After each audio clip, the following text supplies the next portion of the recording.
What's that? Today we have a cunning lad. Today we have War Boss, Big Mac, Brandon. Whoa!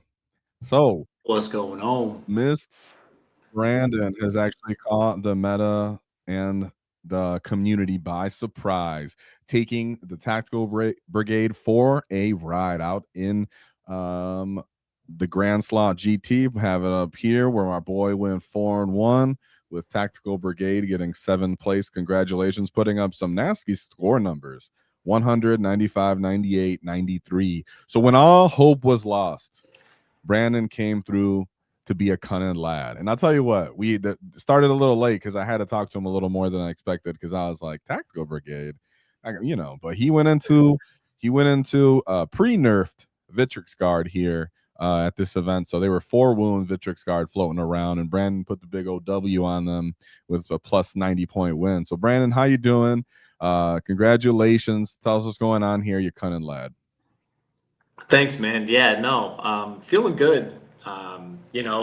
I went to this GT on a whim. I'm here in Tampa for work and had a free weekend. And I was like, why not do a GT instead of just sitting around a hotel? So did a GT, bunch of nice guys out there, a bunch of, you saw an Art of War guy that was out there.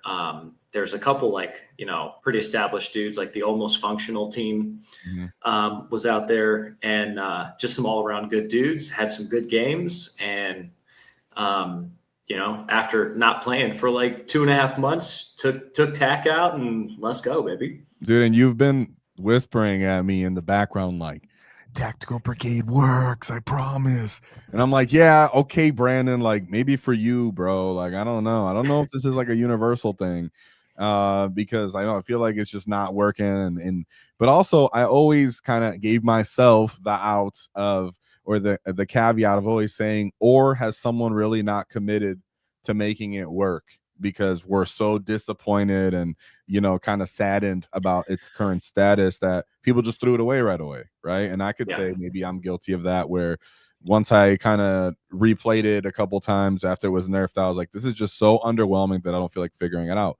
But you've convinced me that you got something here for sure, and this is something that isn't simply based off the counter to I just got to be Vitrix Guard Space Marines. This is a toolboxy list, and right here, like you said, Mike, Art of War guy right there.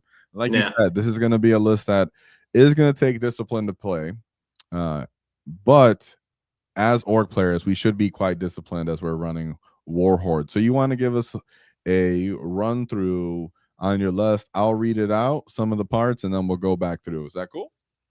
Cool. All right. So we got Big Mac Brandon in Mega Armor with the Mech Captain enhancement. We have he's a must. Big Macs with shock attack guns. Boss Snikra, Ghazghkull Thraka, Weird Boy with Morks gunning for the redeploy, and then Zagra Wartsnaga. Already, personally, guys, right? I'm like, oh, that's a lot of characters and points, right? My style. So, like I said, this is where preference comes into play in our flavors, right? So bear with us as we get through this, because I was the same way. 120-man unit of boys, a Storm Boy, one single truck, a Death Dread with stompy claws with 4 claws. What? After all that smoke I put on the Death Dread, sound like the boy suck. No. I mean, he's much better with the mortals. But hey, it came through, man. It came through. You made him work, and you were all happy about it. You got a story for him. We have the Flash Kits, of course, with the Mech Captain, automatic take. The 20 Gretchen for my boy Zod. And then one little Gretchen unit, followed by 2 10-man units of commandos with most of the war gear, burner, breacher. Money Mandos, baby. Our call the Money Mandos. I like that. We got the 20. Hey, people always poo-pooing the 20, but I'm telling you, we got to be innovative, which you were. And then 2 tank busters for the shock attack guns, obviously. So where do you want to start? Okay, so first I'll start with, there's going to be people, talking heads, they're going to be like, there's not enough stuff to kill stuff with your army, right? There's not enough killing stuff. Trading, like skirmish trading, right. 5 knobs and a war boss, something like that, right? The first rumor I want to put to bed is the list kills just fine. Tank busters, we all know, yes, it's swingy, right? But you do your math numbers right. Like, if you got to put 2 into one thing, put 2 into one thing. Also, the flash gets, they kill. I literally killed a Knight Defender in 1 round of shooting with the lethals. Granted, he rolled like trash in his saves, but anything is possible, right? It happened. And what people really underestimate is that the 1 CP strat for lethals or sustains under the Waaagh turns the boys brick with Gaz into Warhorde for a turn. You get Warhorde for a turn. You fucking crit on 5s. Pardon my French. You crit on 5s, and you get lethal sustained. Lethals from Makari, sustained from the strat. 10 boys picks up a squad of 10 Marines. Picks up 3 flawless blades. Picks up, 2 Vitrix guards. Right? Like they melt. And you can literally posture yourself during the Waaagh and a later Waaagh and just tidal wave arm slap your opponent's entire army in the middle of the board with that 1 Gaz squad. And nobody's ready for it, right? And the last piece to it, man, I know you poo-poo on the Def Dread, right? Yeah. But Def Dread, the value is in the rapid ingress play. That you got to understand where the value is. Mm-hmm. And if you keep the mindset using a list like this, is that you're making the terms for which your things die and making sure they're dying with a purpose, whether it's move blocking you, getting you points, creating distractions, or setting up for your next turn, you'll have a lot of fun playing this list. I think what's important to what you said is all of that is included when I always say, like, I don't like the Def Dread, right? When I do consider it going into reserves.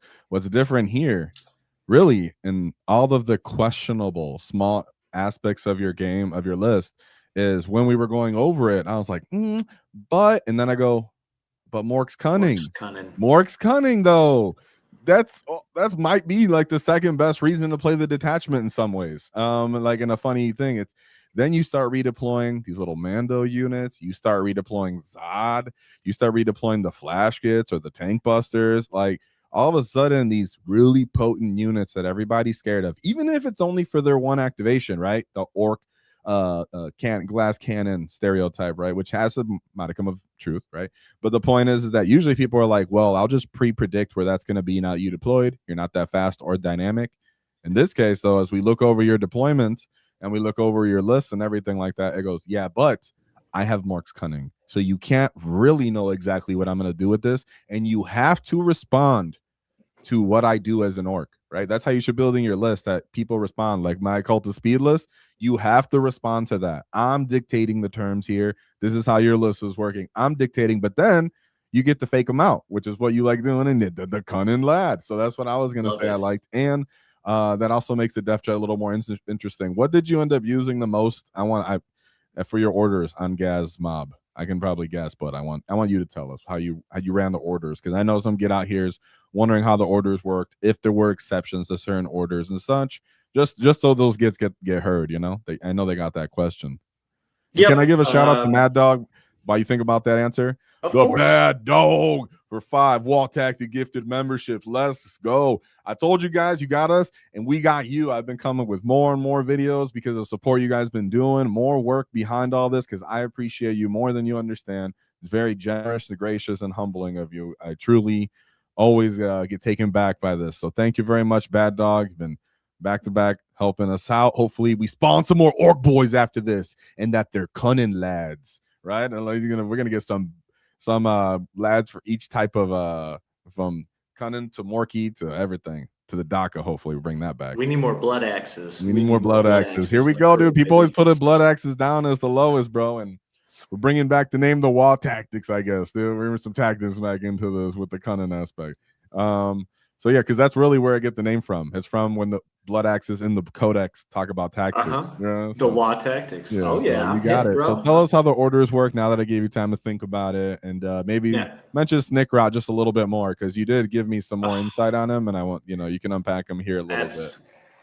Yep, that him going down in points was like really nice. At first, I didn't like having a lot of characters, and then I was just like, you know what? Like, I got to play the game that I want to play. So back to the first question, orders, right?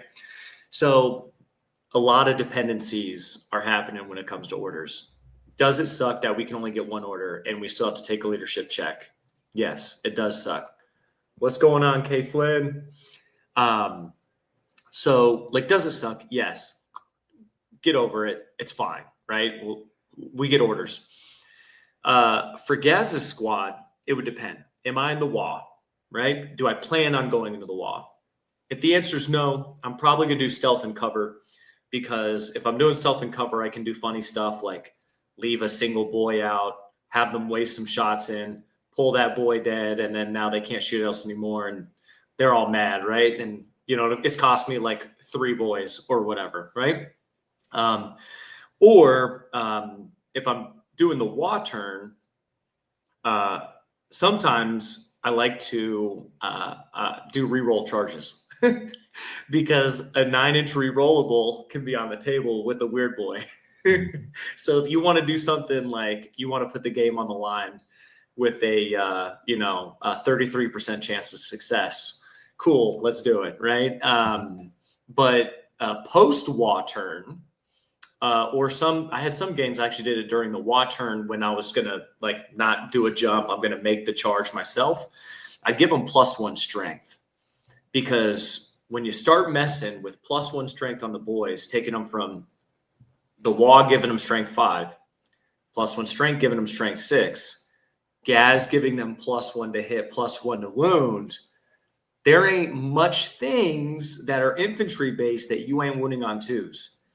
And it is a terrifying amount of dice that you are handing your opponent in wound rolls. You can just literally, hey, I'm all AP1, paper tiger. Well, here's some paper cuts. Go ahead and make 50 fucking armor saves. And I don't care if you're making them on 3-ups. These dudes are dying today. For sure. Right? For sure. That's the org way, boy. We didn't even have APs on our chop list for a long time. So yeah, dude, that's the most, promise you, that's the main org rule, guys. When you get a problem, throw more dice at it in this efficient manner. And all my opponents looked at what I brought and they're like, this guy's a shooting list. And the next thing you know, they're getting bad touched by all of these boys. And it's like, I thought you were shooting list. And I'm like, yeah, I'm combined arms. You can use my dice tray because you got 50 armor saves to make. Yeah. Like, that was the primo order set for them. I didn't really go much outside of that. Snickrot in that inclusion, he's a tech piece. We all know he's good for getting points. You're behind enemy lines. You need to go cleanse some far objective. You need to go like establish locust. He's a great time.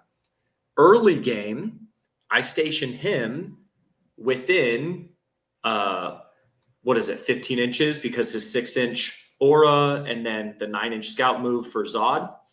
I position him within the scout pattern where I'm going to scout Zod's squad, because immediately I'm going to give them either reroll charges to gunk something up in the middle, or I'm going to give them stealth and cover, because like what's worse than wounding Grots on 3s, -1 hitting Grots and then wounding them on 3s. And hey, please don't have AP and give me an armor save. I'll take that all day. Yeah. That's terrific. You're talking about this right here. You demonstrate in your layout picture where you have Snickrot here, then Zod can capably move up into here. I also want to touch back on your combined arms comment, right? Is the reason you can do the little to tip your Gaz mob boy out somewhere and stand out here is because if you draw them into this firing lane, the tank busters can actually respond, which isn't what Warhorde can do, for example. But then you're also fast enough with your tech pieces of you got our boy Zod to kind of cover that distance to bring in that combined arms aspect when you do call that Waaagh, and you do just blanket the battlefield in that sense, because now it's I'm shooting you and I'm blanketing you. Sure, the tank busters might be one hit wonders. Sometimes they actually stick around with one or two dudes with the character, and then it's like we're doing it again. But and in reality, the flash kits, when you have a good unit of flash kits still brought up, that later in the game they're horrific to the opponents, and they're still sticking around. You're trying to regen them. You got the invuln. They can't really commit to them because they're trying to commit to your boys in Zod. They're trying to commit their 2 wound firing range to the tank busters who won't have a 4-up invuln. And all of a sudden, a stupid flash kit unit in its peak combined arms way is bullying. And that's what I started to hear when you really explained how this list was running through, right? How it was making sense is not just combined as I have a beast snaggy unit that can punch you, right? People were doing that a lot where they were incorporating tank busters and then, as you mentioned earlier, more skirmishy type mid elite units, a 5 knobs, a beast boss unit, a boys. And I was always like, man, I really am not liking this. But this is where you close the gap. You said, I'm just going to pay for all of it as its peak. And then it's all just going to do it efficiently, at least to the way orcs can. But then the cherry, to me, the 20 mandos with the redeploy. So you want to talk about that a little bit, and then we'll move on. Oh my God, yes. So again, one of my favorite parts, right? One of the things that I had wanted to do and was like on the fence about doing it, and I'm like, do I want to commit 120 points into it? And I was just like, yes, like fuck it, we ball. What are we gonna lose from trying, right? And so thankful I did. If you want to pop up the layout maps, so for starters, layout 4 pretty common. Layout 8, the news is that more GW events are going to be using layout 8. Good. Because they want to take a more balanced approach. 1 and 4 is not the ideal anymore because both favor too much shooting, and they want to put more into melee armies, and they're going to do more layouts like 8 that are going to have more of a kind of shooting combined melee presence. Yeah, they want to give throw a little, just little what I mean to at least some people that are newer, maybe. Yeah. What they mean is you have to incorporate and dealing with this buildings that you can stage armies in, generally big, safe launching pad. You also have to deal with these firing lanes, but you're not so restricted that you don't get any firing at all, right? It's like there are distinct firing lanes and they can be used very well, but then there's also very distinct mid-table staging places. You could just line up sometimes here and launch out with certain armies. And that's why it's more of a combined arms, layout, just for the people who are learning, right? Because I'm just trying to get them along. That's why people will say that. So yeah, to each their own. But thank you, Flynn, by the way, for the $5 war tactical. Yeah. So, but yeah, continue. I like that point. It's totally going together. And here you can see K1, K2, your commandos. So you want to talk about that deployment like you were going into? Yeah. So when I go into a GT, I look at the layouts. I go into the Tabletop Battles app and I make myself a little thing. And I kind of think about what my deployments are going to look like. How do I want? It's like my baseline, right? Like obviously I'm going to react to my opponent, like what they're bringing, but my baseline for like how I want to play the game. So what you're seeing in this layout is I broke my commandos all into 5-man squads, right? And I'd have the squads that one that has the distraction grot, one that has the bomb squig. I wouldn't give them to the same one. I'd give them to different ones because my forward placing ones would have my distraction grot, and my secondary ones that are a little bit behind them would have the bomb squig. Obviously, you can expect the ones that are standing out there, like they're roadblocks, they're body blocks. The opponent's going to shoot them. I'm going to pop the distraction grot and just try to ruin their numbers a little bit. You want to put this into that, and then it's like, okay, well, you left 2 of them alive because you didn't expect me to have a 5-up invul, or I just happen to roll some 5s and 6s, right? Mm-hmm. And the secondary ones, they're going to want to move forward to either take the objective or to like continue body blocking, right? Or to open that up, and they're going to bomb squig on their way to making a normal move. Cool. Now, if I needed to, what you see in the top in this example for layout 8, so they're protecting Zod's scout. Like, you have to protect that, like, or else you're going to lose value of what you're paying for Zod for. If my opponent has infiltrators and I'm worried about it, a benefit that the redeploy gives you is I could just like space 2 inches of 2 inches, right? Starting 9 inches away from the edge of the left edge. So on your screen, the top edge, I can go measure 9 inches out, start placing them 2 of 2 inches, and basically reach towards the middle of the board, protect that whole area from them being able to drop any infiltrators to mess up my scout. Then when it comes time to deploy, I can just redeploy, pick them up. I've already protected my scout, and then put them where I wanted to put them, all because of Mork's cunning, right? Huge benefit there. That makes up for the cost, right? Everybody complains about that cost. I just take it on the chin, like in the after action report, where I just put them out there and I'm like, I'm just going to control this space and I'll die if I don't. You're like, nope, I'll control the space and then I won't die, and then we'll just continue. And that's a huge difference, right? Especially when you're already kind of elite, you got a lot of stuff going on. So yeah, for sure, I'm feeling it. So I think anything else you want to add to the Mandos about that, by the way, before I? Yeah, I was just gonna say, don't forget, man. Like, I mean, we don't like the price, but the 60 points. Right now it's 60. Think like 60 points for a 5-man squad who infiltrates, has a bomb squig or a distraction grot, but more importantly, like, can't be overwatched. Can't be overwatched. That's actually not bad when you look at it for 60 points. Like, that's pretty good. So don't go shy. Don't shy away from Mandos. Go all in on them. Yeah, I mean, we were just the video we just did before this one is how orcs are doing. I said, got to be innovative and consider 20 Mandos at times, and you were on it already. Then that's what I'm talking about. It's really good that we innovate now as we move forward with the meta, and everybody's talking about how either we're doom and gloom or we're going to win it all. So I'm excited about that.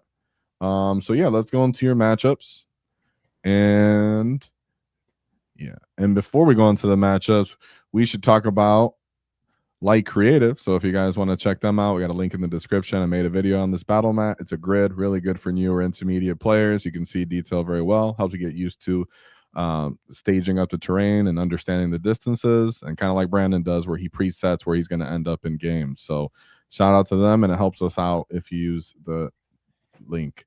So thank you very much to everybody who loves the wall. Now we go to Brandon's first game. And I think you show, yeah, you'll let me know what the layout and everything was. Sorry, I don't know why I started clicking around. Okay, right away we go into the Space Wolves. So real quick, I'll just read off the list. Bjorn, yeah, I got that right now, guys. Europeans used to chew me up before.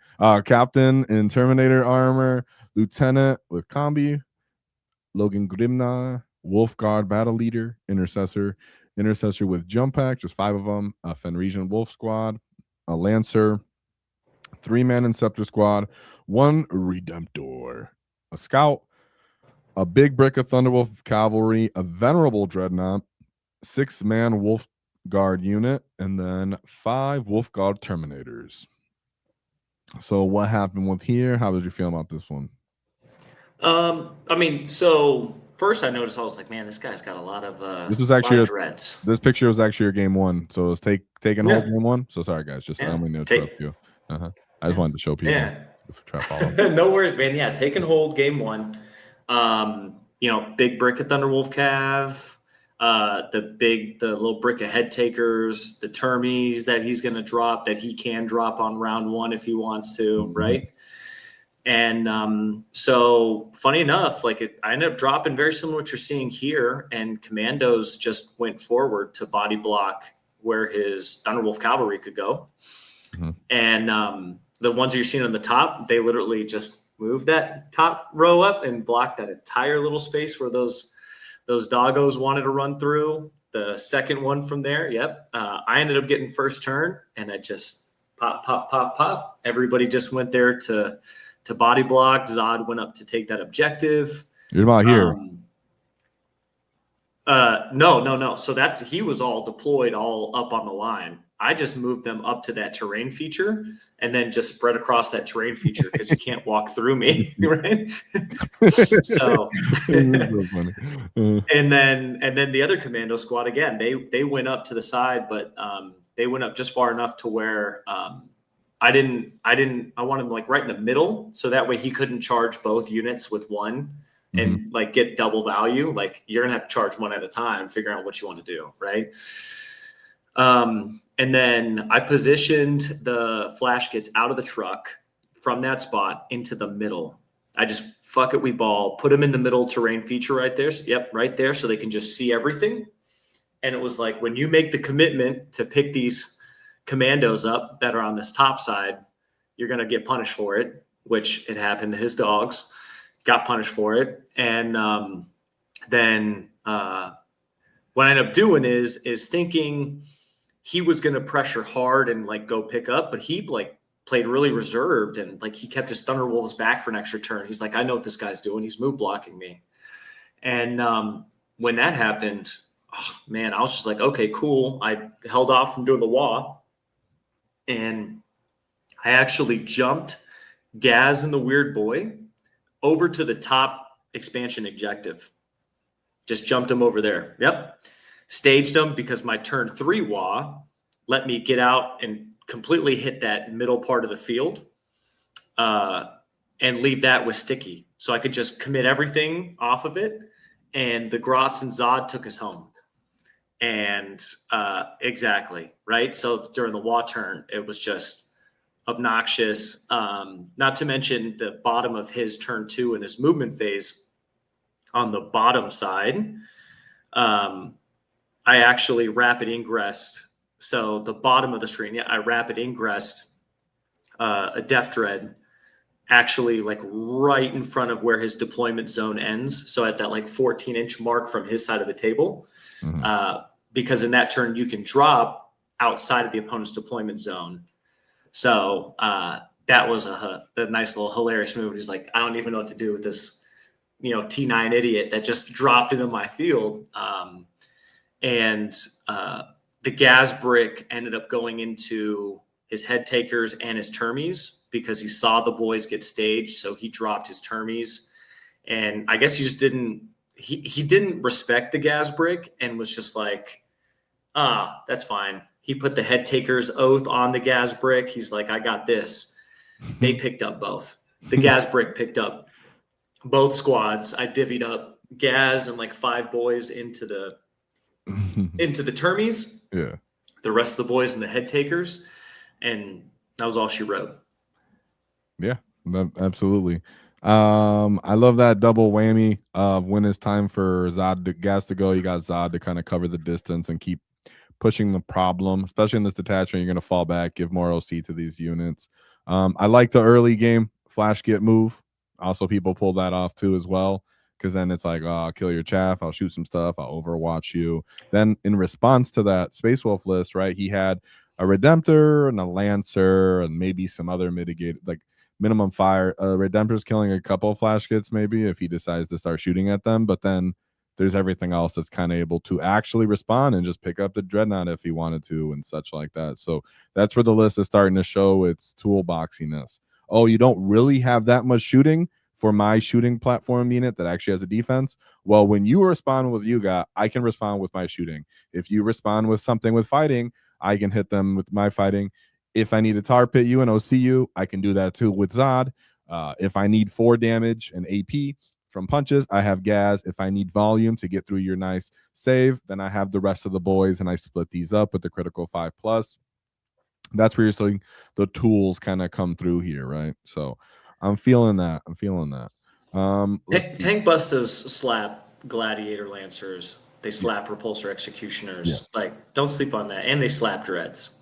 So, and what I like is the fact that in this detachment, you're able to, if they decide like, oh, I'm gonna pop smoke, which normally would kind of suck for tank busters. In this Cool, game, I got +1 to hit. yeah, it's like whatever, dude. Yeah, so Yeah. I do like that because all of a sudden tank busters are even more unreliable when they're someone pops smoke, for example, which base brains generally have a lot of AP, CP to use. So now we go into your second game, which was into the person who won the event. Grey Knights. Yeah. Warp Bane Grey Knights. So triple librarians for all that damage.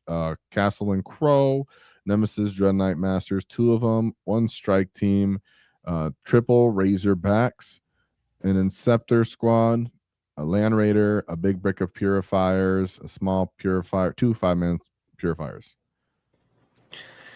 I don't know if you've played this flavor, this like hollowed ground Grey Knights. It's disgusting. They hit on 2s.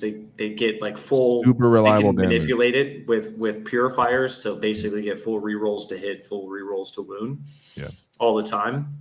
And this was like, I had no idea that this was his favorite matchup. He was like, hey man, I'm sorry ahead of time, because all those purifiers have anti-infantry 2-up. So like not a vehicle in sight for me. And he's only AP1, but against Orks, that's all he needs. He doesn't need more than AP1. So yeah, this one ended up hurting. I made a mistake of not respecting Grey Knights in terms of giving my truck early. Scorched Earth.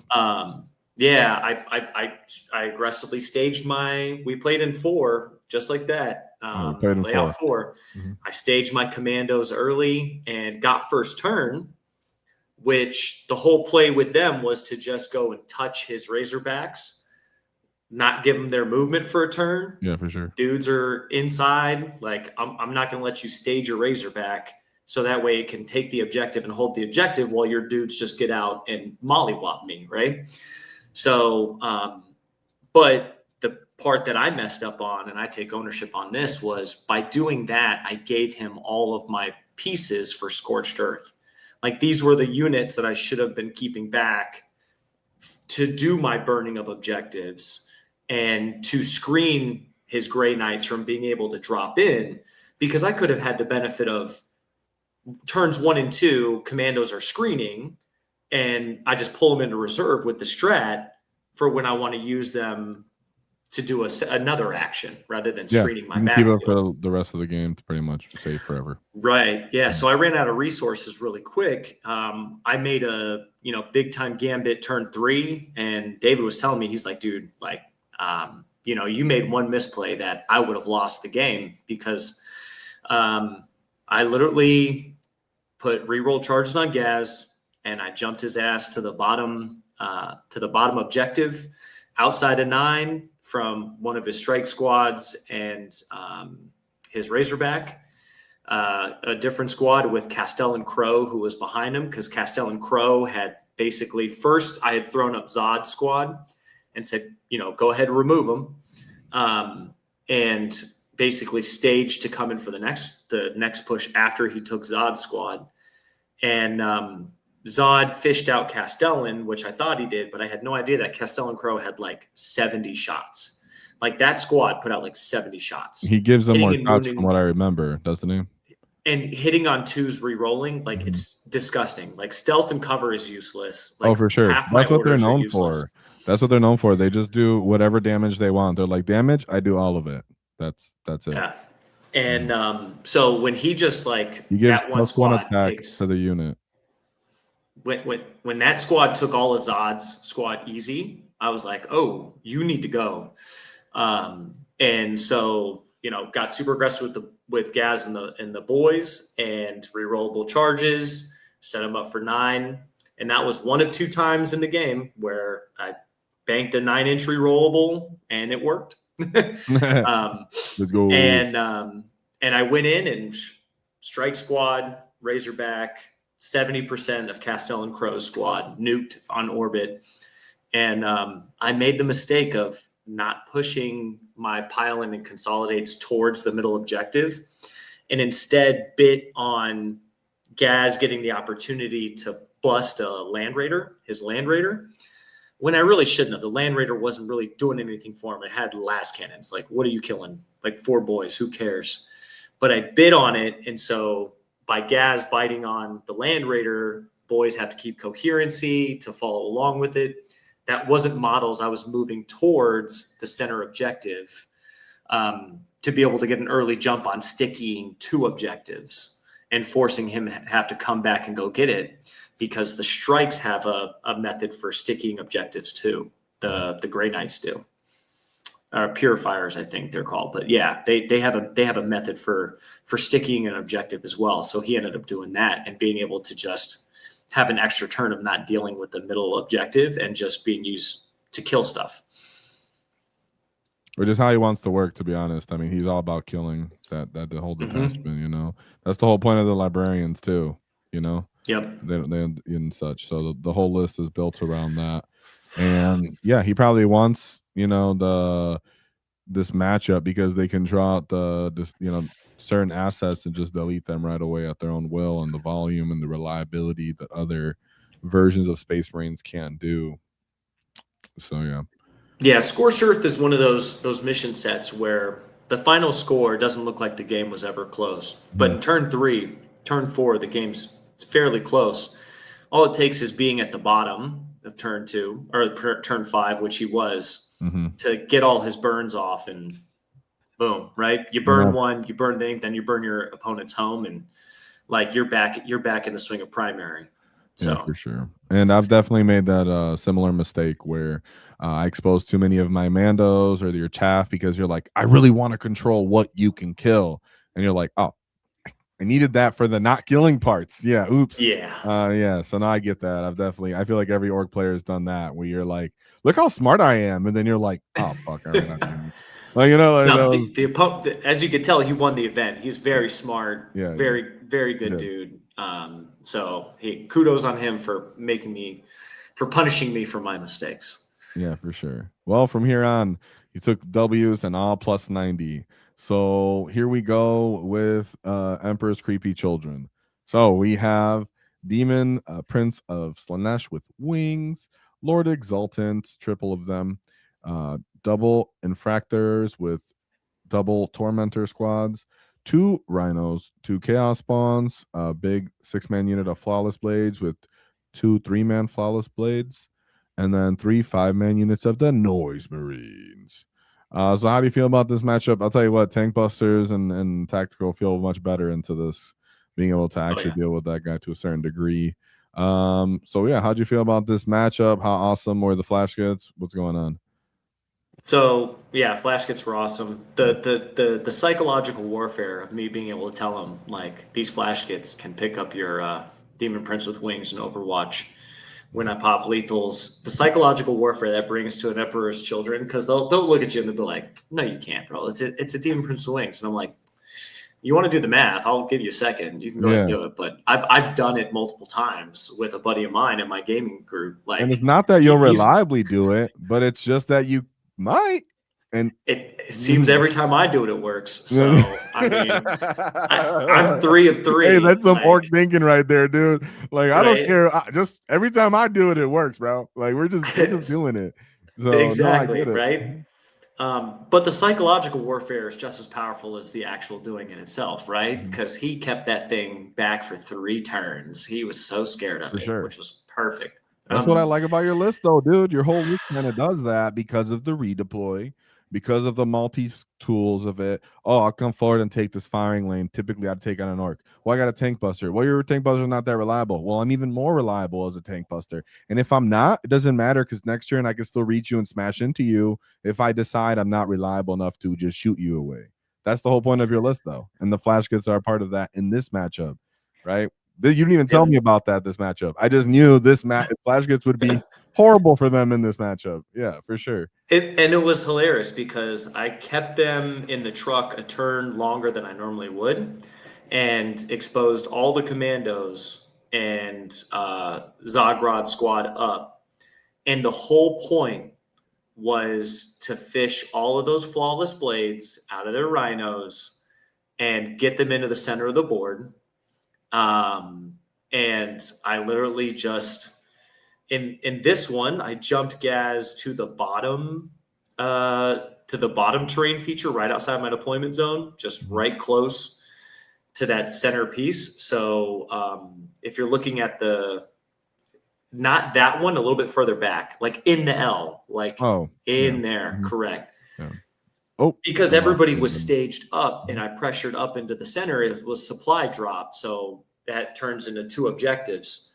So I just covered the middle with Zod and then the random little commandos, right? Instead of playing him super aggressively, pushing him like out of the center, I pushed him back to drive him into the center. So that way he would expose all of his flawless blades and all of his tools to come pick up these idiots. I meet him in the center and I can just take Gaz's squad and expand them to cover more ground. And so what ended up happening is he half committed by committing like 1 3-man of flawless blades and 1 of those other melee squads. And so flash gets come out, pick them up. Flash gets came out and picked up his spawn because he exposed his spawn, the 3-man flawless blades, and like one of the other melee ones. Flash gets came out, picked up the spawn, did some damage on killing one of the flawless blades because of how I divvied up the shots, and then let the commandos be up. Have a little bit of space to entice him to try to make a 7-inch charge play on the commando or on the flash gets because he got to see what they did and he was like, oh, I'll make a play on him. But ready there to punish him if he decided to make a play using his Demon Prince with wings, right? But he ended up keeping him back, and then he committed all the other melee sources, the big flawless blades, the other 3-man squad, and getting Trixie with a 2-man squad to get into the flash gets and basically kill and pick everything else up. And I let him. He got into them, killed all my commandos, killed Zod, killed like 7, 6, 7. No, I'm sorry. No, I've got a don't son. do that here. Dude, I'm sorry, bro. I got an 11-year-old son. So like he killed about 6 of the flash gets. Right. And he was like, damn, I thought 2 flawless blades could kill the whole squad. And I was like, I don't know what world 2 flawless blades kill that many flash gets. But yeah, sure. And then my response was Waaagh turn, Gaz's squad literally covers the entire middle, picked up the 6-man flawless blade, picked up the last of the 2-man flawless blade, picked up I can't remember what that squad is called. The other melee one that are more like regular Marines, but they have I call them like the Goku. They have the little Super Saiyan leader that like once, the fractors. Yeah. So they got the captains that like go hard for one turn. And then it's pretty much a Chaos Lord because Chaos Lord does that too. Yeah. Yep. And so he had 2 of those. He had 2 of those squads, and he's got it. So Hey, you said you're talking about him. Is this your opponent? Oh, it looks like. Hey, I see the picture, good, Ryan. Whoa! So yeah, and the Gaz squad just ends up like picking up that whole center, and again, it's just one of those things. It's just like weighted dice, and from there, he made a play of pulling the Demon Prince with wings back into the game. To go take and killed a bunch of boys, did a great job. But by that time, like primary's so far ahead. Yeah. And you're just like digging yourself out. And I think the whole game, my tank buster's entire job was to just pick off noise Marines, like because the AP2, the 3 damage, like they just don't like getting shot. And because you can do +1 to hit, it's you can shoot at vehicles or you can shoot at. It's so much cooler when they can do that. What'd your Death Dread do, bro? What's up? I don't even remember what Nothing. my No, Def I'm kidding, I'm Dread kidding. did that. I don't even remember what my Def Dread did that game. No, I feel you. He did something. I probably put him somewhere to die, or I might have even forgotten about him because I did forget about him for 1 or 2 games. I'm sure he did great. All right, let's move on to the 4th game. Is this the Eldar one? Yeah. Oh yeah, this one was wild. He This called one was himself so an elf. wild. So this one was Layout 4. The it layout I was did not want. Linchpin. I was looking for the mission. Oh yeah.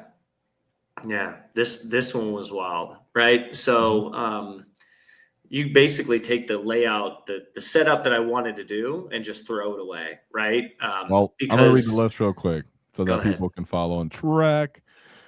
We got Eldrad, Farseer Skyrunners, 2 of them, a Storm Guardian unit, and then 3 big breaks of Wind Riders, followed by 2 3-man units of Wind Riders, 2 units of Shining Spears, followed by 2 units of Shroud Runners, and then 2 Skyweavers, 2 Warwalkers, a Warlock Conclave, and then triple Warlock Skyrunners. I'd be confused. I'd be like, okay, I don't even know what's going on here.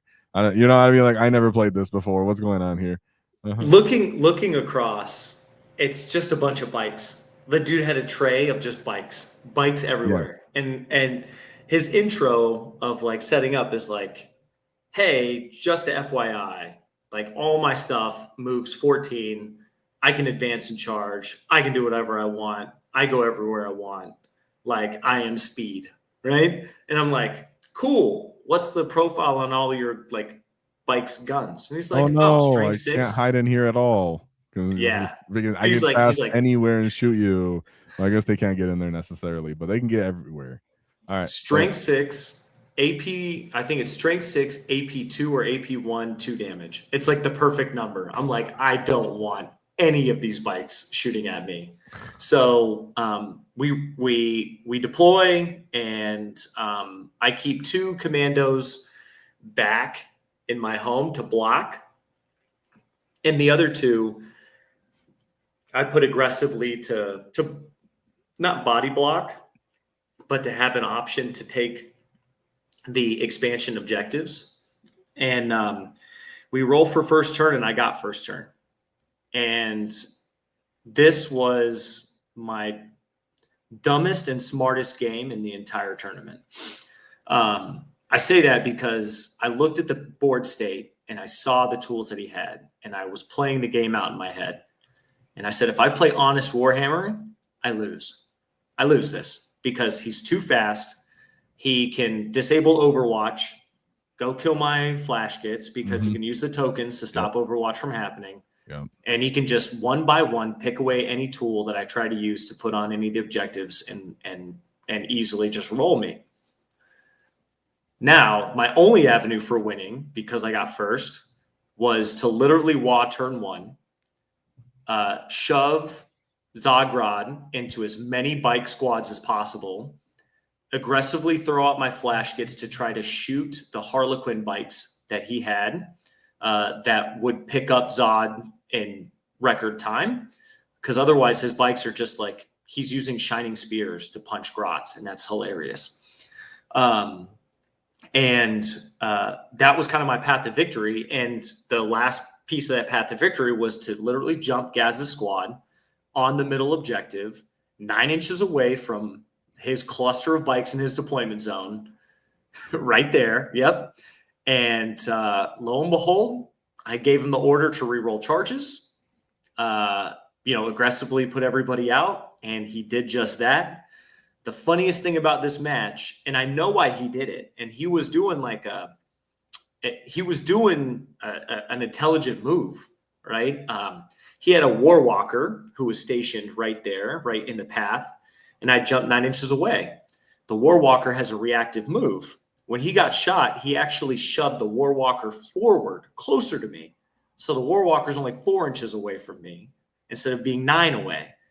And he's like, because if you're going to charge my Warwalker, and you're going to get less of your boys into my shit, and I'm just going to pick you up on the return. Well, I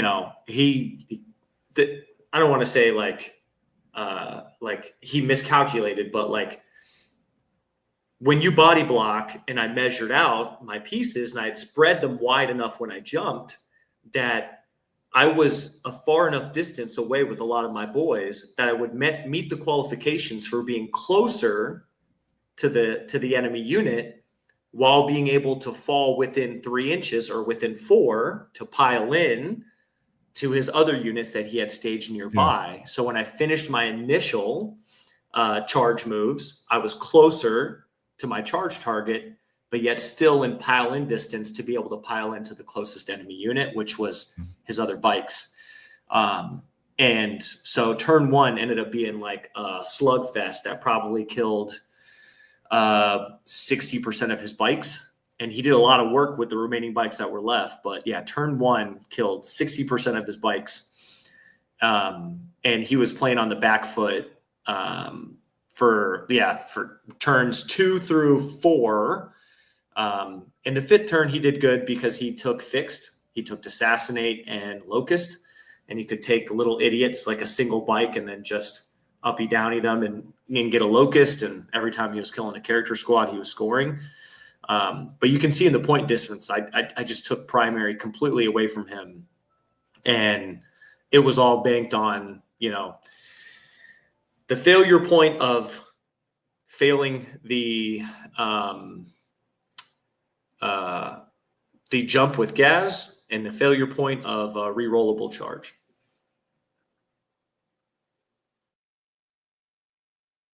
I guess this is my show now. Do we lose the boss? Of course not. I was just letting you go. So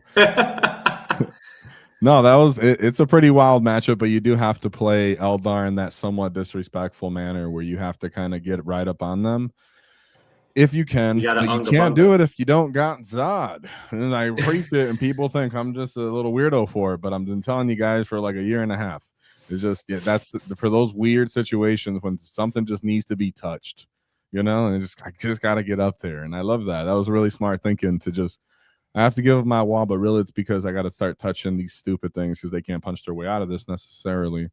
So yeah, that's a great call. I love that. That's fantastic. I love being up Aeldari. I think that's always feels yeah, no, it was a wild match. And like leading up to the last match that's here, the big thing that I'll say is I got to give props to the Florida base of players, like this Florida meta down here, like super cool and easygoing guys. Like I had a great time. I normally get worried around sometimes you don't have favorable matchups. Sometimes you have matchups that like can feel like a slog spending 3 hours with the person across the table from you.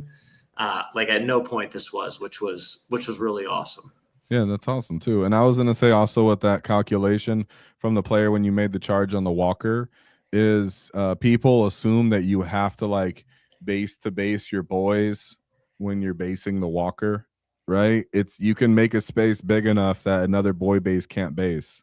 So then in that case, it minimizes the war walker base isn't that huge, right? So I mean, what, like 7 boys maybe or something that were on him, and then from there it's all right. As long as I'm still closer to him, I've moved forward and sum up of a V, and then I'll pile in behind you, and that's very, very important. So that was sick. Yeah. And yeah, I mean, I'm just glad he was still in good spirits, right? Because some people will feel bad after that. They're like, but I did this. And I'm like, but it wasn't the way you functionally thought, right? So that's it. Great cunning tactics again being brought by you.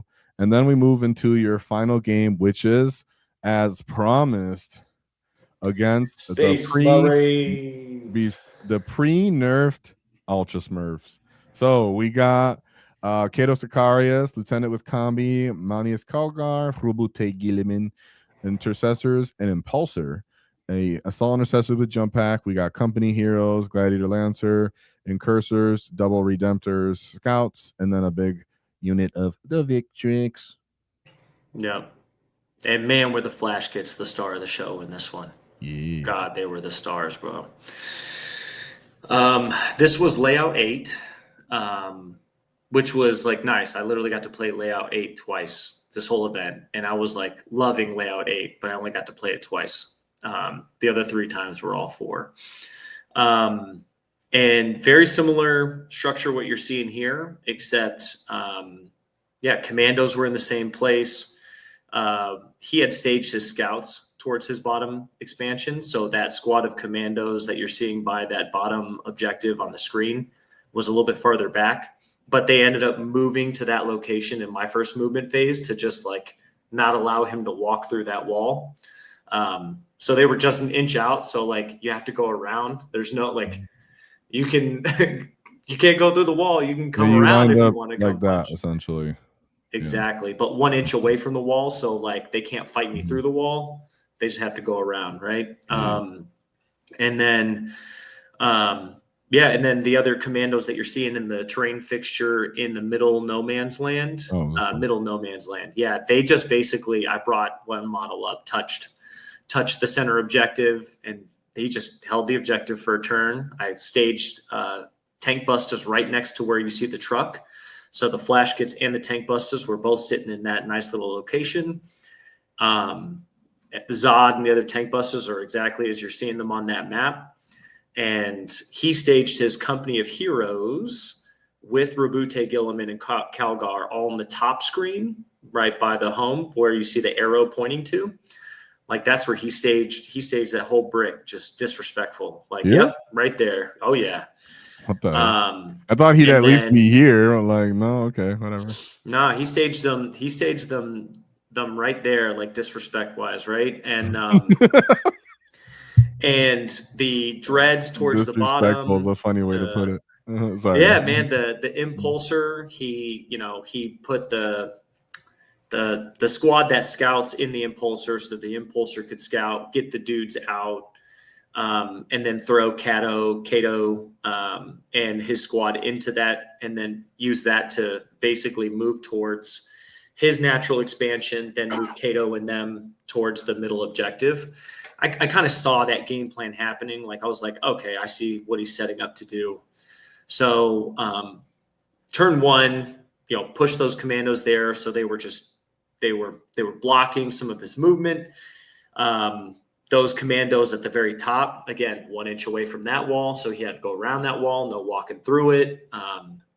And then Zod's unit, turn one, was hanging out, right? So turn one, they go and move, they scout up. Yep. They touch it. So that way, into my turn one, I'm able to have an extra grot on objectives for CP rolling, giving me two shots at the apple, right? And then I basically pressed them forward in between where that terrain feature at the natural expansion is and the middle objective is, and then moved the commandos up forward that were touching that one objective. No, the ones that were touching and it created a natural wall for my flash kits to get out right in front of that L-shaped objective and see where Robute, Calgar, and all them are coming from that angle. Moved them out and first put the initial shots and took away like half of Calgar's squad. And he was like, man, like those things hurt. And when I had done that, I had used the jump on Gaz's squad to jump them over to that top objective, that expansion.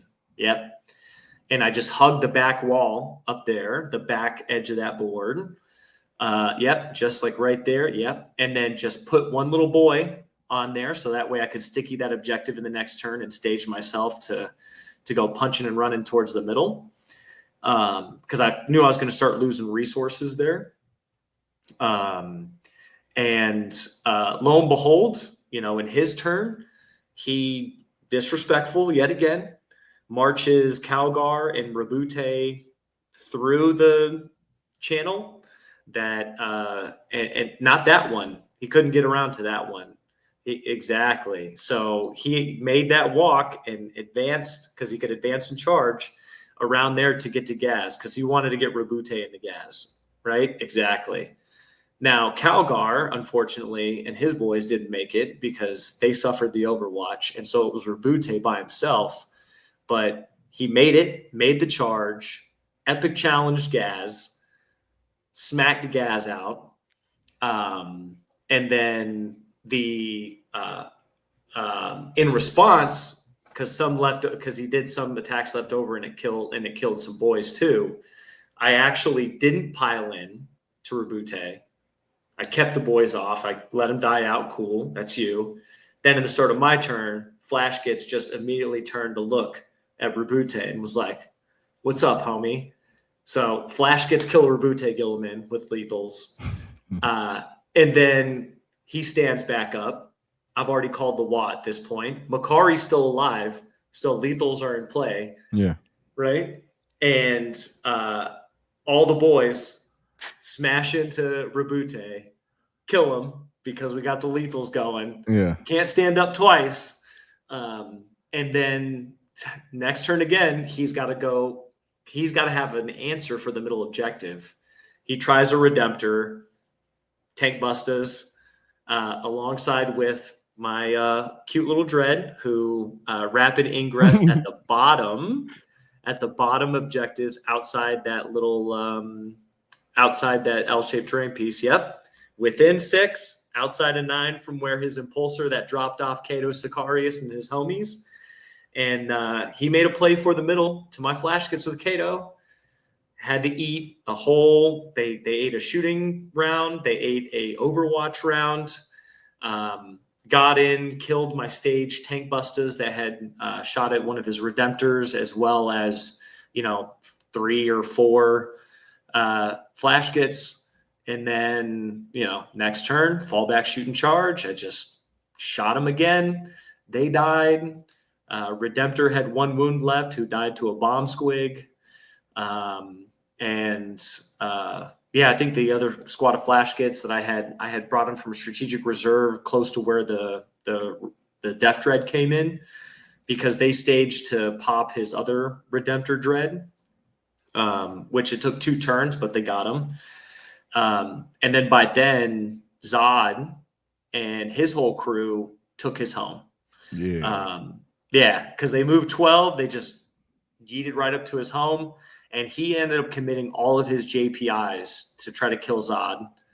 Didn't kill Zod's squad. Left Zod and a runt herd alive.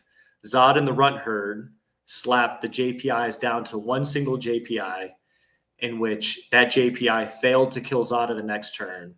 Zod kills him, but then gets tank shocked by the Gladiator Lancer, who basically he kept back to just screen me out from getting into his backfield. Yeah. That's how we spent his Gladiator Lancer for that game. Yeah, there's no good targets for it. Yep. That's fantastic. I loved it. Flash gets carrying that matchup with all the 2 damage and volume, the combined arms aspect, the shenanigan moving from you, picking up the lanes, and then I like that you actually have the tools and AP in this detachment as well, for the Redemptor Dreadnought, for the respect from them regardless. And yeah, everybody who's played Ultramarines knows that Gilman runs up and will punch out Gaz, and you're just like, whatever, bro. All right, you little Primarch move. So I get it. Great job on murdering him twice, though. Fantastic. Talking about murdering, we got Wicked Joe with 10 Waaagh Tactic gifted memberships. Let's go. Whoa, Wicked Joe, one of the OG bosses. Nice to see you, buddy. Thank you very much for being generous. We appreciate it. It's very humbling and exciting. Brandon bringing the tactical back. Man, you're making me want to run this in an after action report, dude. Just, I don't know. I might have to do it on stream or something myself. Won't be as efficient as you. You've been whispering in my ear about Tactical Grid for a couple months, but I'm sure I can get the gist now that I've heard it out. You'll love it, man. I love it, dude. I really do. I like how you made it work. The Def Dread still sucks. No, I'm just kidding. I'm just kidding. Keep joking. No, the Def Dread is a cool call. It has mortal wounds. It brings more damage 3. Small enough and still tough enough that he's scary as an ingressing target. So use it as a distraction, man. It's a distraction. Yeah. And if I remember, I did use it in the Emperor's Children game. I dropped it in the top upper corner by the upper expansion because it became a distraction. It was like, I don't know how I'm going to deal with this thing.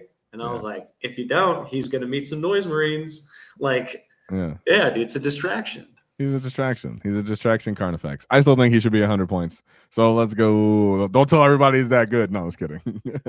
And I think your proponent wanted to say, Brandon, had a blast playing you, dude. Looking forward to the rematch. That's what I'm talking 100%, about. 100%. That guy, Ryan. I like that. Holding up to the name.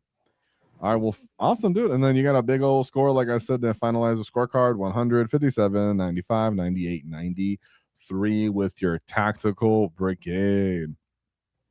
So just to show one more time to anybody who just popped in, Big Mech Mega Armor Mech Captain. Double shock attack guns for those 2 tank buster units. Boss Snake Rock Ghazghkull with 20 boys, and then the Weird Boy attached with Mork's Cunning for the redeploy. Zagrot War Snaggers with the super run, so you got 5 Storm Boys, which you didn't talk about at all, but I'm sure they were doing Storm Boy stuff. They get points, bro. That's Yeah, what they do. Storm Boy stuff. I score behind enemy lines. Yeah. So you had a good amount of stuff in like reserve and deep strike. You had, you know, a dread, a tank buster unit, a storm boy. Nice. And then you had 2 10-man units of commandos. I'm telling you guys, we're cooking with some here on Waaagh Tactics. Brandon was ahead of it. You know, bringing more than 10 mandos can actually have some value. At least consider it. We can say something. And remember, Mork's Cunning lets you bring stuff into reserve, even if you've met your reserve points cap. Mm-hmm. Don't forget that. Don't forget that. That's a good tip. And then the tank busters, as we spoke about. So I think that was very thorough. I really much like that. I can even learn from this for the after action report. So thanks. That was a great way to display it and to talk about it. Very exciting. Any more comments, concerns, anything with the chat got to say about this? Don't want to make it too super long. Most people were paying attention. Attaboy, Big Mac Brandon. Whoa, let's go. Gar's been around here for a long time, dude. Probably almost as long as you, I think, or as long. Yeah. I appreciate the love, man. I appreciate the love that I get from the community all the time, man. I have a lot of fun coming on these, chatting with them and chatting with everybody and you, and man, and from tier lists to after action reports from Nova, like it's always been a good time. It's been some years, bro. That's crazy. It really has. I was thinking about that today at work. I was like, technically, Brandon was like the first guest, I'm pretty sure, with the Death Killer War Trike. And then it's like maybe once or twice a year since then. Yeah. Yeah, man. Wicked Joe also has been here the whole time watching this. So yeah, dude, you've been coming through in all your own unique, fun ways, but relatable ways. And that's what's pretty sick. So I'm glad to have you as a channel moderator, you know, so thanks for that as well. Helps us all out in the community, give back. So thank you very much. And yeah, Blood Axe wants to say hello. What's up, Brandon? Whoa, some chats from the Discord that I always hear you talking about. And it is funny. I'm not being biased here. You really did whisper in my ear so many times about Taktikal Brigade, dude, right? And everything was going on. And even when Gaz came out, like I mean, I've mentioned it in some videos here and there, like, look, you can do the gas combo and tactical also, but no one plays that. You know what I mean? Like, and I've given it some love. Like, in theory, you could bring more mandos and gas, but like, how does that even look when you actually execute it? And it really looks similar, but you really went all in my opinion, on the tools. That's the difference. Instead of trying to incorporate a bunch of smaller, less efficient, well, here's some snaggers, here's some knobs, here's some boys and war boss, and you know, here's a bunch of 5-man units of flash kits. It's none of that. It's everything is the best it can be at what it's doing, and I'm gonna deliver it when I can deliver it. And so for that, Blood Moons gave 10 Waaagh Tactics memberships again. Whoa, let's go. Got to keep this going, boys. Oh, shoot. Like the giant growth of all the spores we're getting. We're about to have a bunch of cunning gets come out of this one, dude. I'm telling you, I might have to run this too. So sweet. And I already know what my second, I'm going to run Cult of Speed in this now. All right. Now you convinced me, dude. It only took you an hour and a half, but it worked. I'm telling you, you're going to love it, man. You're going to love it. It's a lot of fun. I'm sure the community will love it too, dude. You did a great job presenting it. Jay Hughes says, what's up? Another OG. Where are all these old bug bosses coming from, dude? These are all the bully boys coming through. Everybody's mentioned Brandon and all the OGs come through. But Jay Hugh with the 18 Death Copters, dude. I made it come through, Jay Hugh, for you, homie. 18 Death Copters. He was the first one who said it when our channel was like 500 subs or less. It was hilarious. So yeah, dude. Big Mac already got a spore. Let's go, dude. So I'm excited. I think you're cooking. You cooked. You did it, dude. You came through on your word. You lived up to the expectation. You know, you were ahead of the curve. Not too many people were with some of those things, ready for the meta to adjust. You know, do you have any thoughts on how it goes into maybe Necrons or whatever there is to come? I mean, the bully boy, the gas break deletes everything. The fact that you can pseudo warhorde it, so I'm not worried about a Wraith or a Catan here, but it's, you know, doesn't have enough, or what are you kind of feeling about that? I'll have to play it. I think really at the end of the day, the beauty with that list is like it allows me to play my game. right? So I'm not playing my opponent's game. Like my opponent's adapting to my play. Yep. And I think that if you design and test and practice your list to behave that way, you get to take away the things that like the Orc army is good at, which is a point scoring army. We talked about this years ago. It's about scoring points. Like, don't deviate too far away from it. We got one turn to crack the opponent's back. That means you got 4 turns, or you should be focusing on how you're scoring points. So, like, build into that and to where you make your opponent have to react to you. So that way you can choose what tool you're going to use to react to their reaction. Especially in your list, to be honest. Yeah, 4 deep inception, right? Like, Yeah. but yeah, that's the best advice I can give. Yeah, I think this does have some options. I mean, you got boy mobs and Zod mobs that are a bunch of OC. You can even shoot that OC up to really deal with that. Not all Necron lists are going to have a bunch of that OC around here. You're fast enough to get the initiative on them if you really want to. You can redeploy as well as their redeploys with their those little flayed ones, right? They have a bunch of flayed ones that they might be incorporating into their list. The destroyers and such, you can shoot back at those units and elite infantry. It's either or. You don't have to use tank buses just for, the Katans, for example. You could try to shoot out some of their elite infantry. So I think there are options behind that list into the meta. And as Space Marines got a little bit of a nerf on the Vitrix, obviously they're just more susceptible to tank busters now. So all in all, dude, I think you're cooked here, and I think we're gonna just have to run it out and see how it goes. Into the new meta, because you already made it. We already seen how it went with you, but I'm just saying, see who picks this up and who makes it work. I'll try my best as well. So, any remaining words? Last words? I'm excited to see and hear about you running this list. Represent for the TAC community, bro. TAC boys, stand up. We ain't gone. Warhorde gets all the glory, but it's the cunning gets that take home the dubs, baby. Yeah, Let's go. Dude. They're the ones who get the placings, right?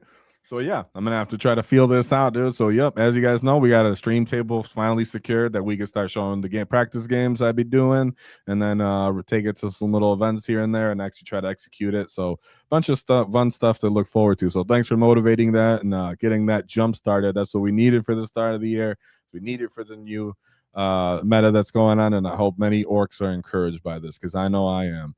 So I think you got the last words in. So I think there's only one thing to keep in mind: is don't cross our wall. We'll knock your teeth out. Knock your teeth out.